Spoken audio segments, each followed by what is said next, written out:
오늘 말씀 속에는 예수님을 제대로 알지 못한 두 그룹의 사람들이 등장합니다. 첫 번째 그룹은 예수님의 가족이었습니다. 3장 20절로 21절 그리고 31절로 35절. 예수님의 가족의 이야기가 오늘 말씀의 핵심인데요. 이 하나의 이야기 속에 또 하나의 이야기가 있습니다. 그것이 이제 중간에 등장하는 말씀인데요. 그 말씀 속에는 또 다른 예수님을 알지 못한 사람들이 있었습니다. 그들은 바로 서기관들이었습니다. 말씀을 가르치는 교사들, 서기관들이었습니다. 예수님을 제대로 알지 못했기 때문에 잘못된 반응, 잘못된 행동들, 잘못된 결정들을 하게 되는 것을 확인하게 됩니다. 오늘 말씀 함께 자세히 살펴보도록 하겠습니다. 집에 들어가시니 무리가 다시 모임으로 식사할 겨를도 없는지라. 예수님께서 가버나움에서 사역을 계속해서 해나가고 계십니다. 그리고 그 집이라고 표현이 되어 있는데요. 이 집은 예수님의 사시는, 예수님의 가족들이 사는 집이 아닌 것을 우리가 기억해야 합니다. 이것은 추측키는 아마 베드로의 집이 아니었을까라고 생각하는데요. 어떤 집인지는 정확히 알 수는 없지만 계속해서 예수님께서는 이 집을 근거로 가버나움에서 사역하시는 것을 알 수 있습니다. 그리고 어떤 다른 지역에서 사역을 마치시고도 다시 이 집으로 돌아오시는 것을 봤을 때에 굉장히 중요했던 어떤 하나의 예수님의 사역의 본부와도 같은 그런 곳이었습니다. 그 집에 이제 예수님께서 제자들을 세우시고 들어가셨습니다. 예수님이 집에 계시기만 하면 사람들은 이제 그 소식을 듣고서 기다렸다는 듯이 달려가게 됩니다. 그래서 많은 무리들이 또 예수님을 찾아오게 되었고요. 어느 정도였냐면 식사할 겨를도 없을 정도였습니다. 많은 사람들을 만나고 또 고쳐주시고 또 가르쳐주시고 했던 것을 알 수 있습니다. 여기 이제 오늘 이야기의 이제 핵심 인물들이 등장합니다. 바로 예수의 친족들입니다. 예수의 가족들인데요. 예수의 가족들이 듣고 그를 붙들러 나오니 예수의 고향은 가버나움, 예수님께서 자라신 곳은 가버나움이 아니었습니다. 제2의 고향이었죠. 사역을 시작하시면서 주로 거하셨던 곳이 가버나움이었고 예수님의 원래 고향은 나사렛이었습니다. 그러니까 여기서 이 예수의 가족들이 어디에서 어디로 오는지를 우리가 알 수 있냐면 바로 나사렛에서 가버나움으로 오고 있다는 것을 알 수 있습니다. 그래서 이제 마가는 예수님의 가족들이 예수님께로 이제 오려고 한다, 출발했다라는 그런 표현을 하고 있죠. 그런데 여기에 이제 사용된 단어들을 좀 자세하게 살펴보면요. 여기 붙들러 나오니, 예수의 친족들이 듣고 그를 붙들러 나오니 이런 표현이 있습니다. 이 붙들러 나온다는 것은 그냥 찾아오는 것이 아닙니다. 뭔가 분명한 목적을 가지고 긴급하게 그들이 길을 나섰다는 것을 암시하고 있습니다. 왜냐하면 여기 붙들러 나오다라는 표현의 이 원어는 크라테오라고 해서요.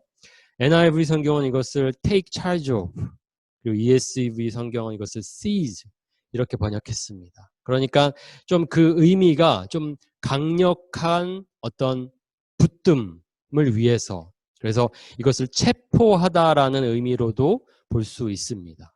왜냐하면 세례 요한이 이제 헤롯에게 잡혀갈 때에 그때도 이 단어가 사용이 됩니다. 크라테오. 요한을 잡아 할 때도 그를 체포한다는 의미로 사용되었습니다. 그래서 여기 이 예수의 가족들이 예수님을 찾아올 때의 그 마음이 이 표현 속에 이제 암시되어 있는 것이죠. 매우 다급하게 그를 붙잡으러 가고 있는 것이죠. 뭔가 그를 붙잡는다는 표현은 어떤 긍정적인 표현이 아닙니다. 그리고 그 이유를 또한 설명하고 있습니다. 왜 그들이 예수님을 붙잡으러 하는가? 왜 그렇게 다급하게 예수님을 찾아오려고 하는가? 그것은 바로 예수님이 미쳤다라고 생각했기 때문입니다. 여기 예수의 친족들이 들었다라고 되어 있죠. 어떤 소식을 들었겠습니까? 지금 이 가버나움에서 일어나고 있는 일들에 대한 소식을 들었다는 것이겠죠. 많은 사람들이 예수님에게 모였습니다. 많은 사람들이 예수님으로부터 치유함을 받았습니다. 귀신이 내어 쫓임을 당했습니다. 그리고 또 바리새인들과의 충돌도 아마 그 소식이 전해졌을 것입니다. 그러니까 뭔가 이러한 소식들이 긍정적으로만 들리지 않았고 이들의 생각 속에는 예수님이 미쳤구나. 그러니까 여기에서 이 형제와 자매의 입장에서 본다면 우리 오빠가 우리 형이 미쳤구나라고 생각했다라는 것이죠.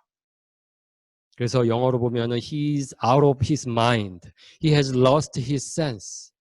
뭔가 예수님에 대한 소식이 조금 큰 문제로 그들이 들었던 것을 알 수 있고요. 이 문제를 해결하기 위해서 그들은 길을 나선 것입니다. 예수님을 만나러 온 것이죠. 어떤 긍정의 의미로서 예수님이 누구신지를 제대로 알고 예수님의 이 말씀을 듣기 위해서 그 복음을 듣기 위해서 간 것이 아니라 그를 말리기 위해서 그를 더 시간이 지체되면 공경에 처할 수도 있기 때문에 구하고자 하는 마음으로 그들이 달려간 것을 알 수 있습니다. 그들의 판단 속에는 바로 그들의 불신이 담겨져 있었습니다.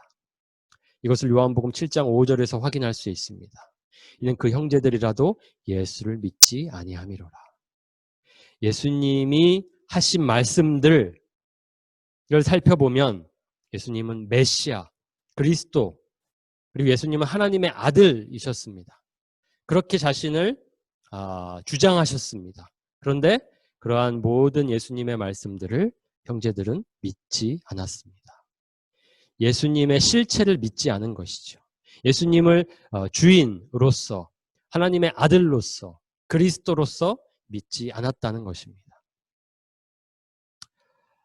이들의 이 부족한 이해, 예수님에 대한 부족한 이해는 어찌 보면 자연스러운 것이었습니다. 30년 동안을 예수님과 함께 살았습니다. 한 가족으로, 형제로 살았습니다.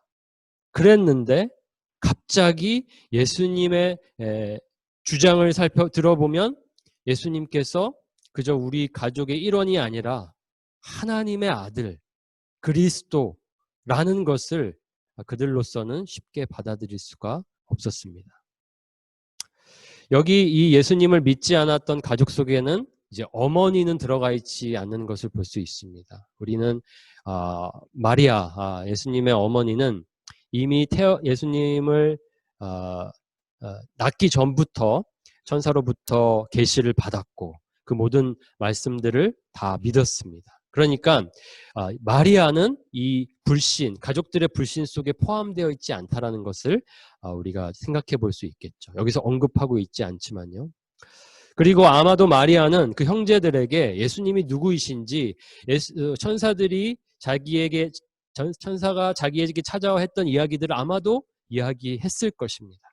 그런데 도무지 그 형제들의 입장에서는 그 말씀을 믿을 수 없었던 것이죠.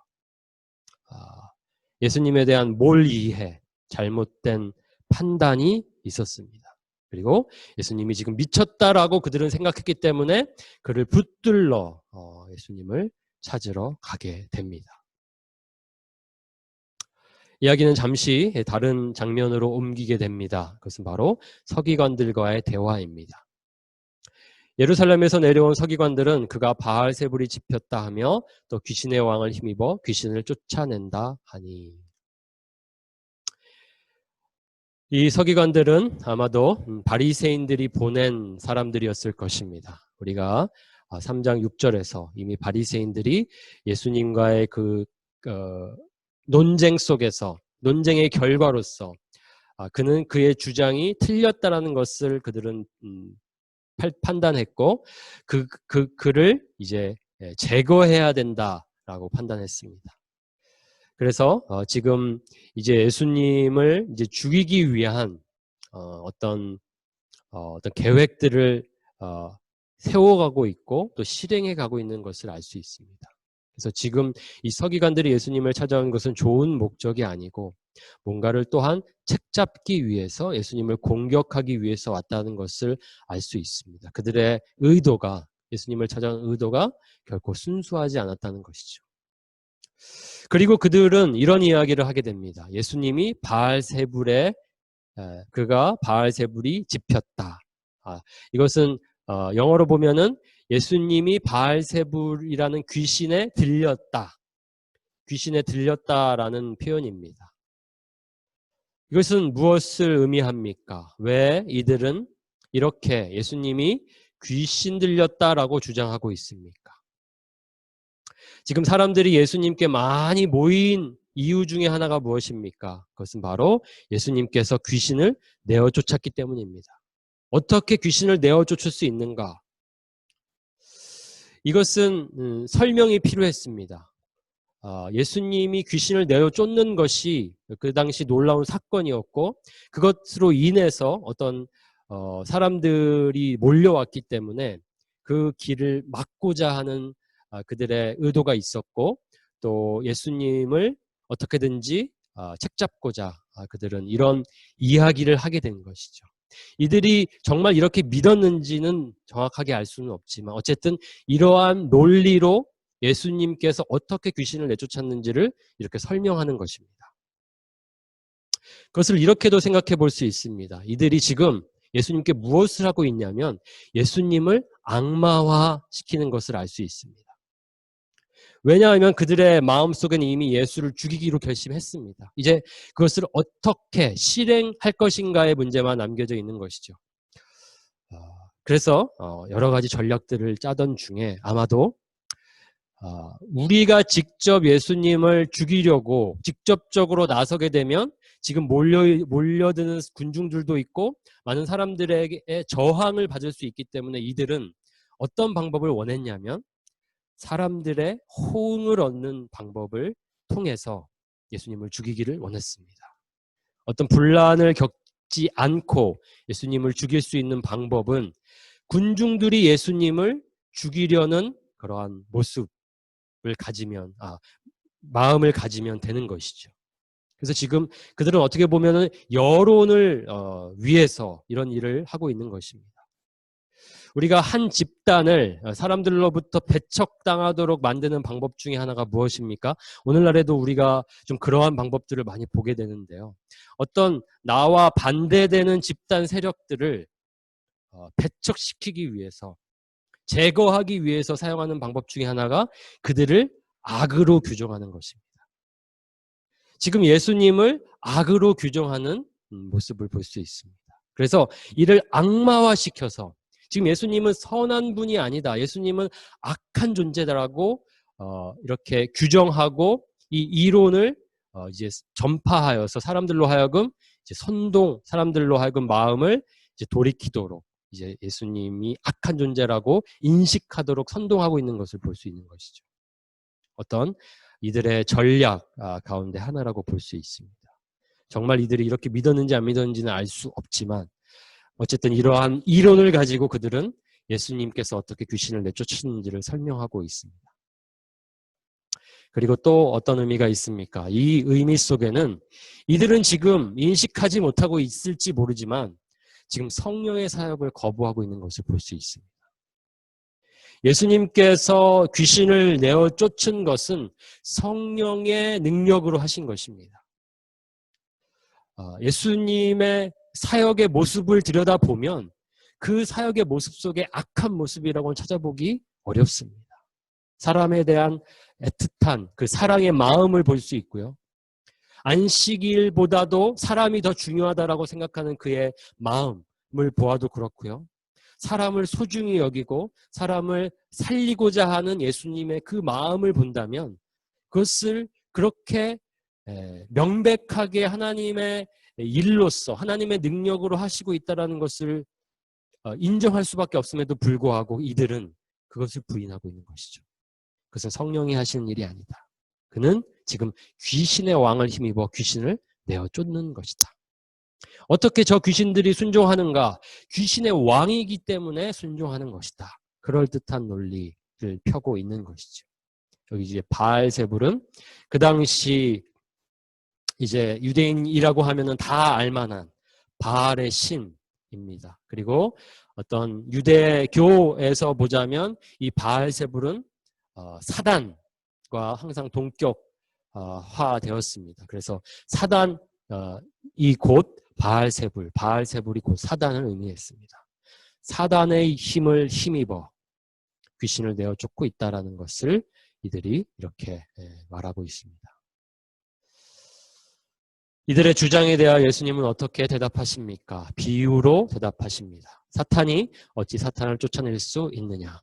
또 만일 나라가 스스로 분쟁하면 그 나라가 설 수 없고, 만일 집이 스스로 분쟁하면 그 집이 설 수 없고, 만일 사탄이 자기를 거슬러 일어나 분쟁하면 설 수 없고 망하느니라. 어떤 말입니까?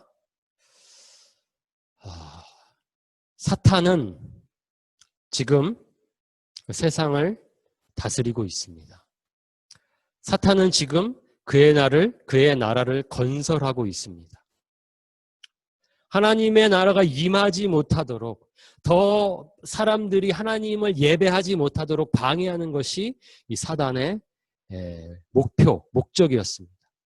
그래서 그들의 세력을, 그들의 영향력을 계속해서 완전하게 이 나라를 다스릴 만큼 키워나가고 있는 중이죠. 그래서 사단은 자신의 나라를 건설하기 위해서 애쓰고 있습니다. 그러한 것을 생각해 본다면 그 사단이 자신의 나라를 건설하기 위해서 필요한 것이 무엇입니까? 그를 돕는 사람들이 필요합니다. 그를 돕는 일꾼들이 필요합니다. 그래서 나라를 건설하고 나라를 또 유지한다라는 측면에서 그 원리로 생각해 본다면 상식적으로 그에게는 일꾼들이 필요합니다. 사탄에게 귀신들은 어떤 존재들입니까? 사탄의 종입니다.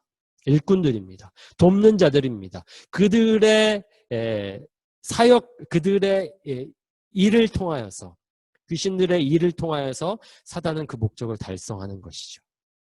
그러니까 사단이 굳이 이 일꾼들을 내어 쫓을 이유가 없는 것이죠. 오히려 이 일꾼들을 필요로 하고 있습니다. 그런데 지금 이 서기관들의 논리는 그 일꾼들을 내어 쫓고 있다라는 것이죠. 그것은 말이 안 된다라는 뜻입니다. 만일 나라가 스스로 분쟁하면, 나라가 제대로 서려면, 더 굳건하게 서려면 협력해야 됩니다. 하나가 되어야 하는데 지금 스스로 분쟁한다고 말하고 있는가? 말이 되지 않는다라는 것이죠. 상식적으로.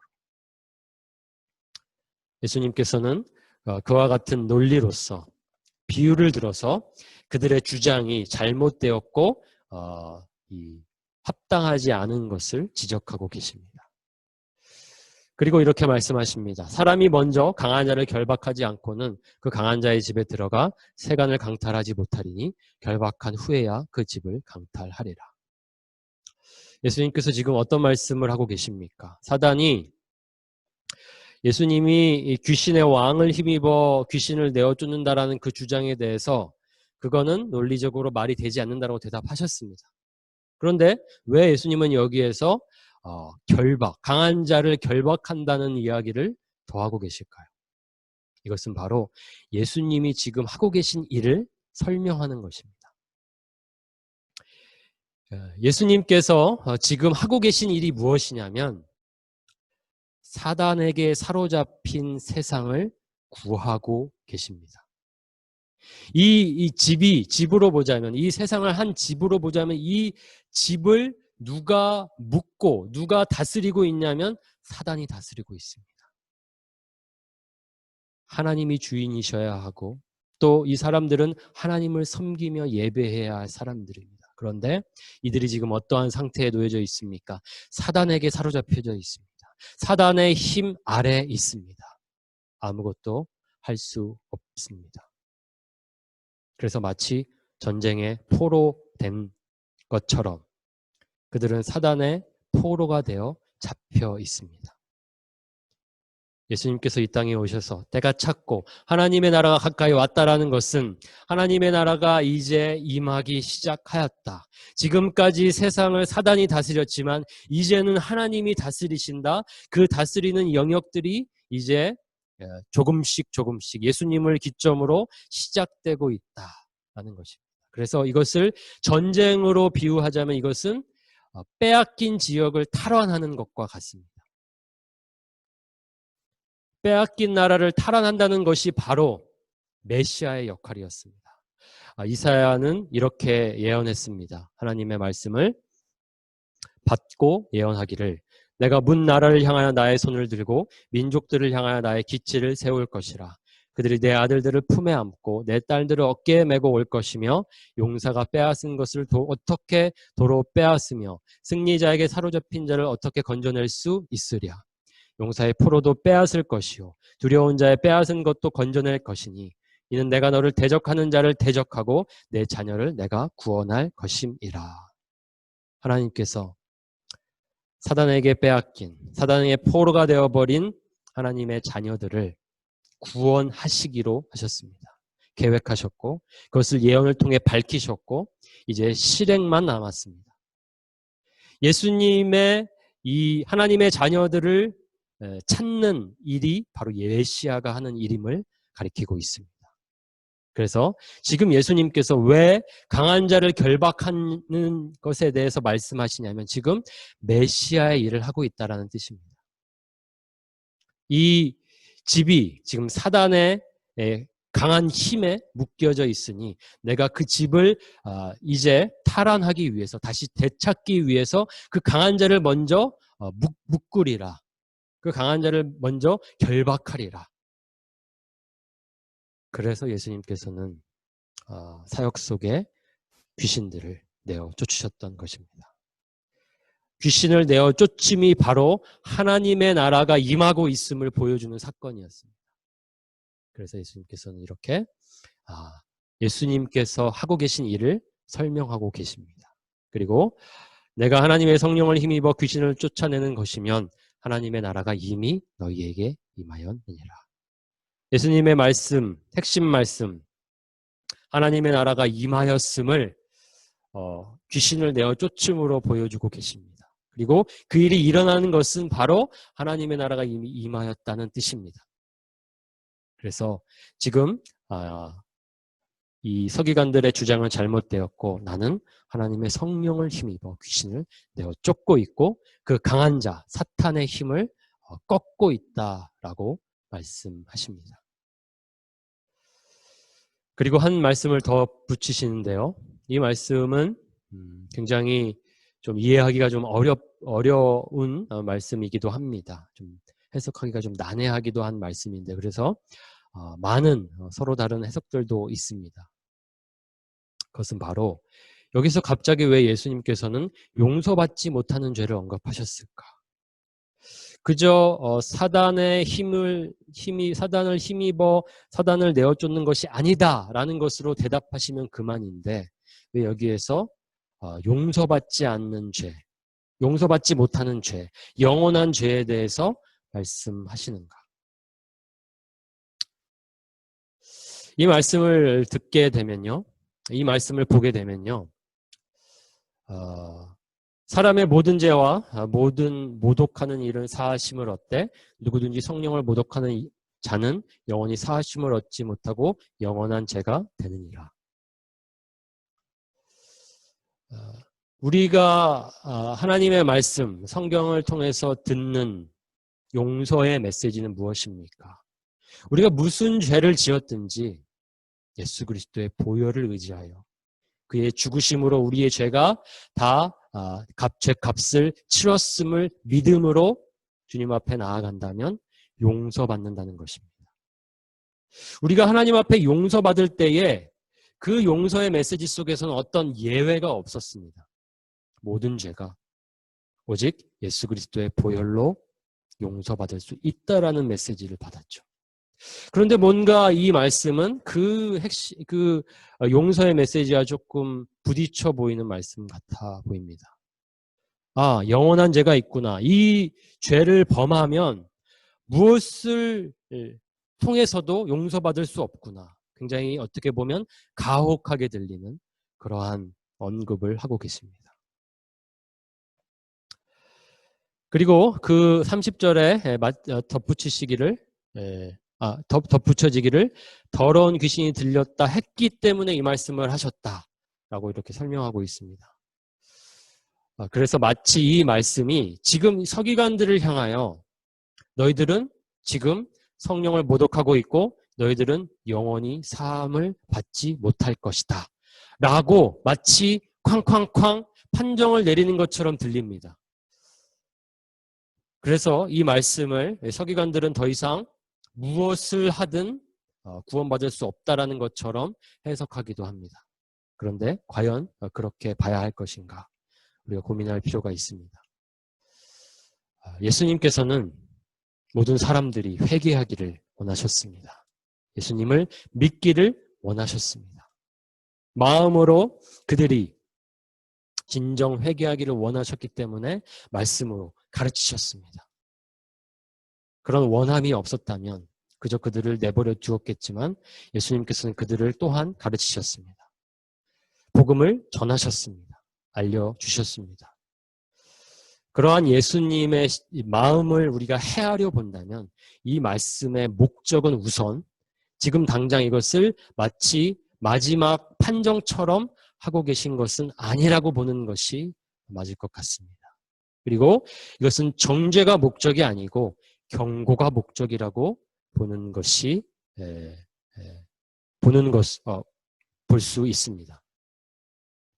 그래서 지금 이들이 하고 있는 일이 무엇인지 알려주고 계시며 또 이들이 이와 같은 일을 다시는 하지 않도록, 왜냐하면 계속해서 지금 하고 있는 성령을 모독하는 일을 계속해서 해나간다면 그것은 돌이킬 수 없는, 마지막 심판 앞에서 돌이킬 수 없는 그러한 죄를 범하는 것이기 때문에 그들을 경고하시는 목적으로 예수님께서는 성령 회방죄를 언급하고 계신 것을 볼 수 있습니다. 이것을 한 주석을 인용해서 한번 읽어보도록 하겠습니다. 본문의 의도는 1차적으로 사하심을 받지 못하는 죄를 정의하려는 데 있지 않고 심지어 누가 그러한 죄를 범하는지를 결정하려고 우리를 준비시키지도 않는다. 그러나 마가복음 3장 30절은 사하심을 받지 못하는 죄가 무엇인지 특별한 이해를 제공해주고 있다. 그 죄는 예수가 행하신 초자연적인 능력을 보고서도 그것을 더럽고 악한 귀신의 능력이라고 부르는 것을 가리킨다. 그러한 죄는 사하심을 받을 수 없다. 왜냐하면 그는 하나님의 치유와 용서의 대리자를 거부하고 있기 때문이다.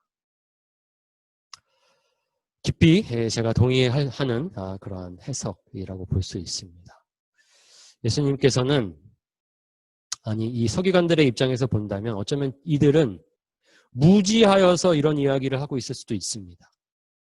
자신들이 지금 성령을 모독하는 그런 의도 없이도 할 수 있는 것이죠.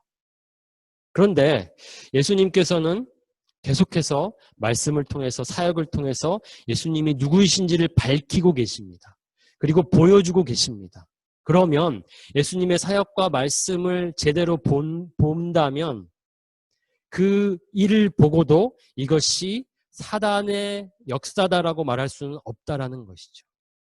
너무나도 명백하기 때문에 하나님의 영으로, 영의 능력으로 하는 일이기 것이 명백하기 때문에 그럼에도 불구하고 알고도 불순하게 그렇게 고백하고 주장한다면 그것이야말로 명백한 성령 모독죄라는 것이죠. 마치 귀신들이 분명히 예수님께서는 하나님의 아들이신 것을 알았습니다. 그러나 예수님을 믿지는 않았습니다. 그들은 알고도 예수님을 믿지 않았기 때문에 사함을 받을 수 없는 자들이었습니다. 존재들이었습니다. 지금 서기관들이 바로 그와 같은 마귀들과 같은 실수, 죄를 범할 수 있다는 것이죠. 계속해서 나의 말과 나의 사역들을 너희들이 보고도 그것을 계속 성령을 모독하며 이것은 더러운 귀신의 힘으로 하는 것이다라고 말한다면 그것은 성령을 명백하게 모독하는 것이기 때문에 모독이라는 것이 무엇입니까? 존재함에도 불구하고 무시하는 것이 모독 아닙니까? 인정하지 않는 것이 모독 아닙니까? 성령의 역사가 명백함에도 불구하고 의도적으로 부인하고 부정하고 대적하는 것은 성령을 회방하며 모독하는 죄입니다. 그것은 용서받을 수 없는 죄인 것이죠. 그래서 예수님께서는 여기에서 그러한 의도로 말씀하신 것을 볼 수 있습니다. 이제 다시 예수님의 가족들로 장면이 옮겨지게 됩니다. 이제 길을 나섰고 그들이 이제 나사렛에서 출발하여 이제 가버나움에 다다르게 되었습니다. 그리고 예수의 어머니와 동생들이 와서 밖에 서서 사람을 보내어 예수를 부르니 우리가 예수를 둘러 앉았다가 여짜오되 보소서 당신의 어머니와 동생들과 누이들이 밖에서 찾나이다.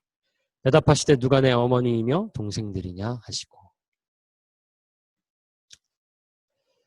여기 이 구절을 보면서 어떤 사람들은 예수님께서는 이 육체적 가족관계를 별로 중요하게 여기지 않았다라고 보기도 합니다. 그것이 정말 그렇습니까? 예수님은 이 자신의 육체적 가족관계를 부정하고 중요하게 여기지 않은 분이셨습니까? 오직 제자들만 소중히 여기시는 분이셨습니까? 그래서 우리가 예수님의 제자라면 예수님처럼 우리의 육체적 가족들은 별로 소중히 여기지 않고 함께 믿는 자들만 소중히 여겨야 되는 것입니까? 그렇게 이해해서는 안 되는 것이죠. 예수님은 결코 가족관계를 육체적 가족관계를 생물학적 가족들을 부정하거나 싫어하지 않으셨습니다. 예수님은 가족을 소중히 여기셨고 사랑하셨습니다. 예수님의 가르침을 통해서도 이것은 확인할 수 있습니다. 내 부모를 공경하라. 십계명의 말씀을 통해서 사람들에게 이 말씀이 중요한 말씀이니까 이 말씀을 순종하라고 하셨습니다. 예수님께서 가르치시고 그 예수님의 가르침에 반대되게 사셨겠습니까? 예수님은 말씀 가르치신 대로 사셨습니다. 내 부모를 공경했고 내 이웃을 내 몸과 같이 사랑하셨습니다. 그리고 예수님께서 십자가에 달려 돌아가시기 직전에 요한복음 19장에 보면 예수께서 자기 어머니와 사랑하시는 제자가 곁에 서 있는 것을 보시고 자기 어머니께 말씀하시되 여자여 보소서 아들이니이다 하시고 또 그 제자에게 이르시되 보라 내 어머니라 말씀하셨습니다. 어떤 장면입니까? 예수님이 돌아가시기 전에 자신의 육신의 어머니 마리아를 사도 요한에게 부탁하는 장면입니다. 여기 사랑하시는 제자는 요한복음 안에서 자기 자신을 표현하는 것입니다. 그래서 예수님께서 어머니를 사랑했고 자신이 죽고 난 뒤에 어머니의 이 삶을 걱정했고 그렇기 때문에 자신이 했던 부모님에 대한 어머니에 대한 공경을 그 임무를 그 사명을 제자인 사도 요한에게 위임하고 있는 것을 알 수 있습니다. 이 모습 속에도 예수님께서는 얼마나 자신의 어머니 마리아를 사랑했는지를 확인할 수 있습니다. 아우들은 어떻습니까? 정확하게 아우들과의 관계에 대해서 복음서는 자세하게 말하고 있지는 않습니다. 그저 예수를 믿지 않았다라는 정도로 그들의 이해, 예수님에 대한 이해를 설명하고 있습니다. 그런데 사도행전 1장을 보면요. 이 예수의 아우들이 마리아와 또 다른 제자들과 함께 기도하는 모습을 설명하고 있습니다. 그 말인 즉슨 예수님과 이 예수의 아우들과의 관계를 우리가 암시적으로나마 알 수 있습니다. 예수님께서 아우들을 사랑했고 소중히 여겼고 아우들도 형으로서 예수를 좋아했고 또 존경했습니다. 그런데 그 예수님의 주장에는 동의할 수 없었던 것이죠. 그러나 이제 예수님께서 돌아가시고 이제 결정적으로는 예수님의 부활을 그들이 이제 보게 되면서 그들의 생각이 바뀌는 것을 알 수 있습니다. 그 중에 대표적으로 제임스, 야고보가 있습니다. 바로 예루살렘 초대교회의 베드로와 더불어 중요한 역할을 맡았던 야고보는 바로 예수님의 아우 중에 한 명이었습니다. 살아계실 때에는 예수님을 믿지 않았지만 그는 예수님의 부활을 목격하고 예수님을 참 하나님의 아들 그리스도로 믿었습니다. 주인으로 모셨습니다.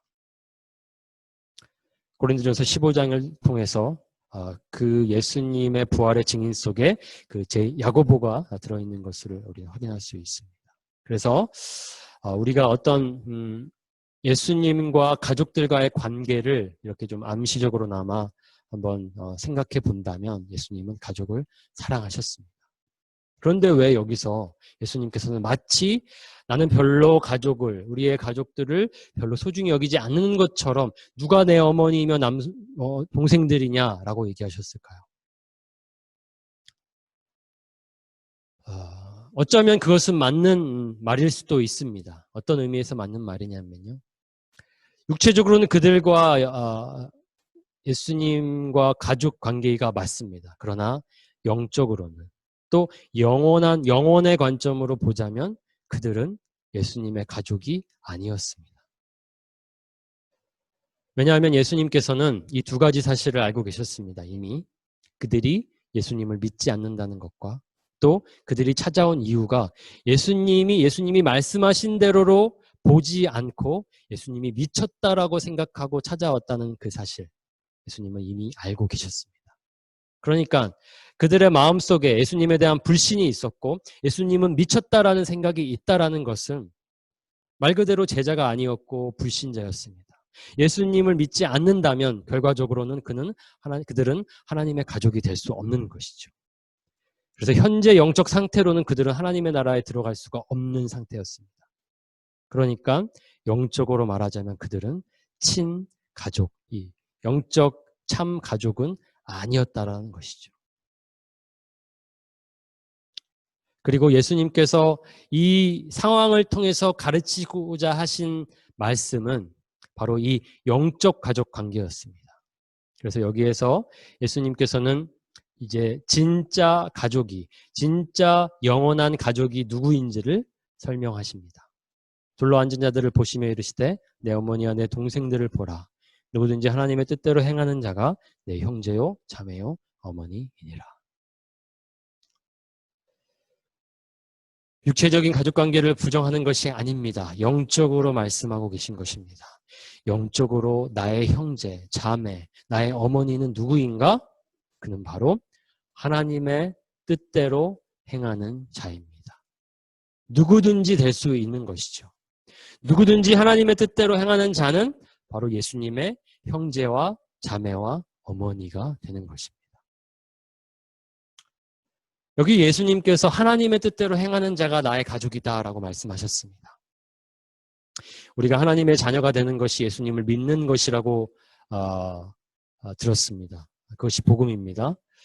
그런데 여기서는 왜 예수님께서는 나를 믿는 자가 내 형제요 자매요 어머니라고 말씀하시지 않고 하나님의 뜻대로 행하는 자가 내 형제요 자매요 어머니라고 말씀하셨을까요? 이것은 조금 구분할 필요가 있습니다. 예수님께서 굳이 여기에서 이 표현을 쓰신 것은 이것은 이미 믿음을 전제하고 믿음을 전제로 한 순종을 언급하고 계신 것입니다. 그래서 하나님의 자녀가 되는 것은 예수님을 믿음으로 되는 것입니다. 예수님을 영접하는 자, 곧 그의 이름을 믿는 자들에게는 하나님의 자녀가 되는 권세를 주셨으니 어떻게 하나님의 자녀가 될 수 있습니까? 어떻게 예수님의 가족이 될 수 있습니까? 예수님을 믿음으로입니다. 그런데 여기에서 예수님께서 하나님의 뜻대로 행함, 순종을 강조하신 것은 이 표현 속에 믿음과 순종이 함께라는 것을 한 의미라는 것을 암시하고 있습니다.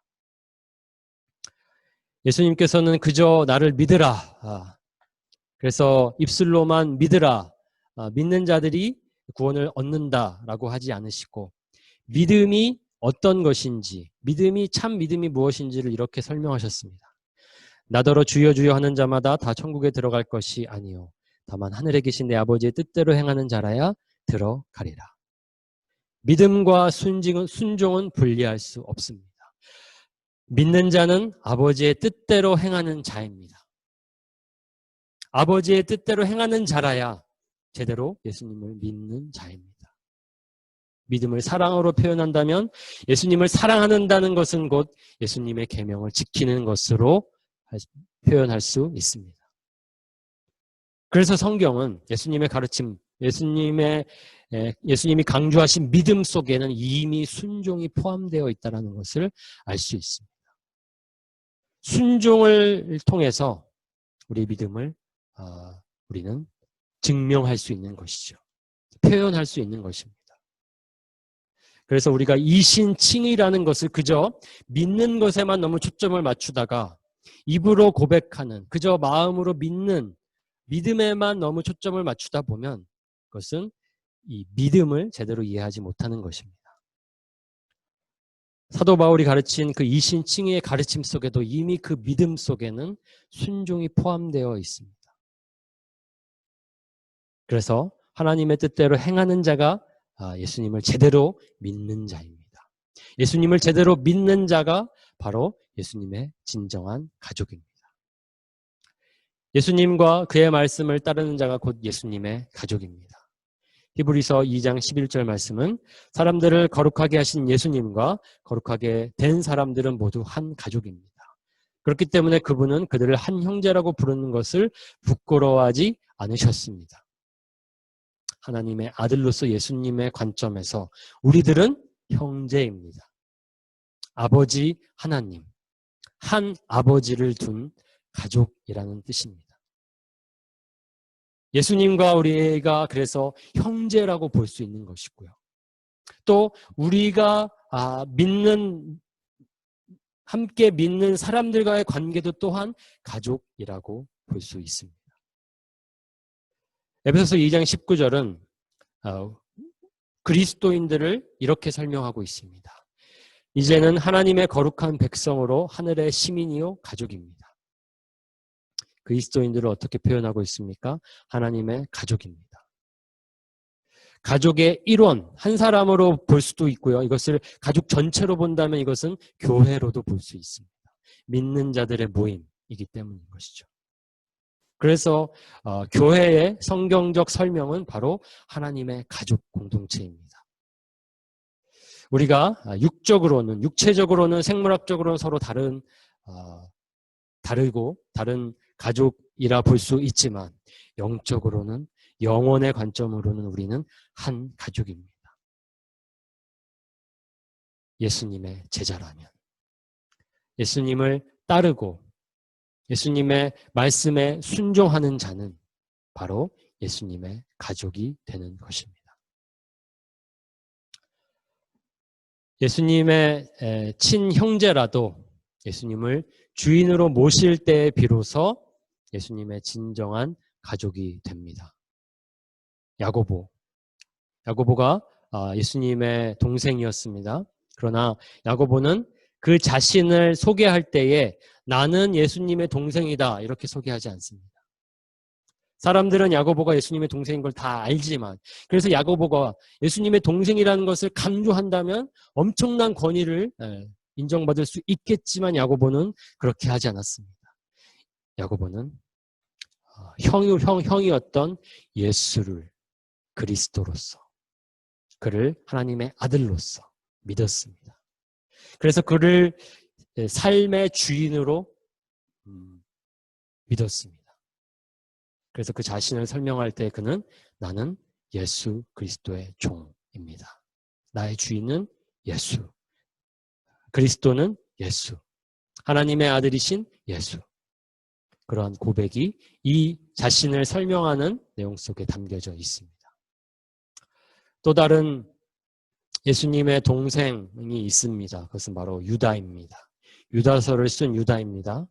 야고보의 형제로 여기서 소개하고 있는데요. 그는 예수님의 형제라고 소개하지 않고 예수 그리스도의 종이라고 자신을 소개하고 있습니다. 야고보와 같습니다.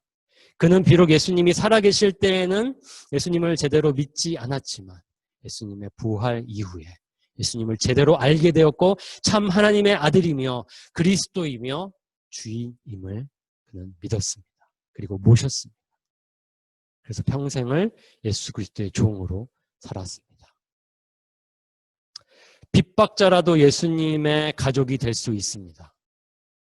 지금은 예수님을 핍박하는 중이라도 핍박하고 있더라도 회개하고 예수님을 주인으로 모신다면 예수님의 가족이 될 수 있습니다. 대표적인 인물이 바로 사도 바울입니다. 그의 전에 예수님을 믿기 전의 삶을 보자면 그는 그야말로 예수님의 사역을 회방하고 예수님의 제자들을 핍박하는, 그래서 예수님으로부터 예수님을 핍박한다라고 얘기를 들었던 자였습니다. 하지만 그가 어떻게 변했습니까? 회개하였고 예수님을 주인으로 모셨습니다. 그리고 예수님의 가족이 되었습니다.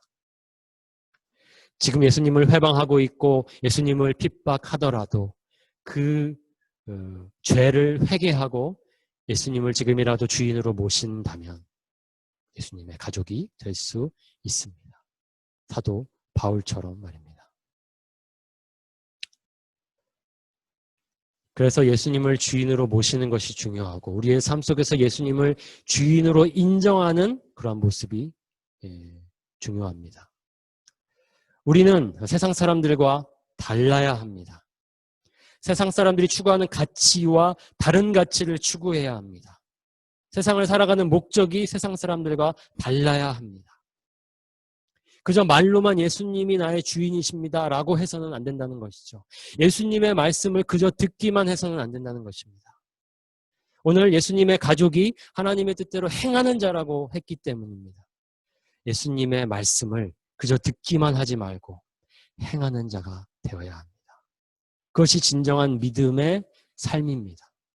믿음의 실천입니다. 믿음의 표현입니다. 믿음의 증명입니다. 너희는 말씀을 행하는 자가 되고 듣기만 하여 자신을 속이는 자가 되지 말라. 예수님의 말씀을 소중히 여기지 않고 들으려 하지 않고 예수님의 말씀을 따라 살려는 노력 없이 그저 듣기만 한다면 그것은 자신을 속이는 것입니다. 나는 믿는다고 스스로를 규정하고 있지만 그것은 자신을 속이는 것입니다. 나는 믿지 않는 것입니다. 말씀을 따라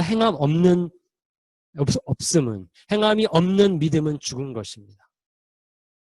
그래서 우리가 진정한 예수님의 가족이라고 우리가 우리 스스로를 규정할 수 있으려면 우리의 삶 속에 바로 이 예수님의 말씀을 따름이 분명히 있어야 합니다. 하나님의 뜻대로 예수님의 말씀이 하나님의 뜻이라면 예수님의 말씀을 따라 행하는 자라야 바로 진정한 예수님의 가족입니다. 예수님을 제대로 이해하지 못하고 예수님을 따르지 않는다면 우리는 예수님의 참 가족일 수 없습니다. 예수님의 가족이지 않다라는 것은 바로 하나님의 자녀가 아니라는 것이기 때문에 영원한 심판을 받을 수밖에 없습니다. 누가 예수님의 가족입니까? 하나님의 뜻대로 행하는 자가 바로 예수님의 가족입니다. 저와 여러분 모두가 어디에 속해야겠습니까? 예수님의 가족으로 속해야 될 줄 믿습니다. 그렇게 되기를 우리는 소망해야 합니다.